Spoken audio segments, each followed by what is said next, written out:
రేవంత్ రెడ్డి మంచి వాక్చాతుర్యం ఉన్న వ్యక్తి. కేసీఆర్కి సరైనోడు.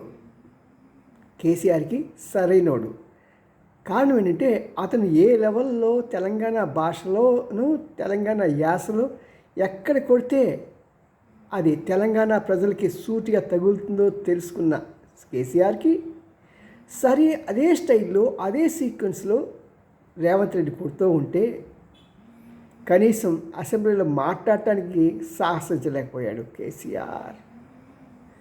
అంతేకాకుండా ఈ బీఆర్ఎస్ పార్టీ అనవసరంగా రేవంత్ రెడ్డి ఫ్యామిలీ మెంబర్స్ని వాళ్ళ యొక్క కిరాయి గూండాల ద్వారా వీటిలో ఆన్లైన్లో అనుచితమైన వాక్యాలు వాకిస్తుండగా దానికి సరైన వార్నింగ్ ఇచ్చాడు. తాట తీస్తా, గొడ్డలు విప్ప తీసి నేను రోడ్డు మీద పరిగెత్తిస్తాను. పవన్ కుమార్ జ్ఞాపకం రావట్లా? ఇదే ఆవేశం ఉండాలండి నాయకులకి.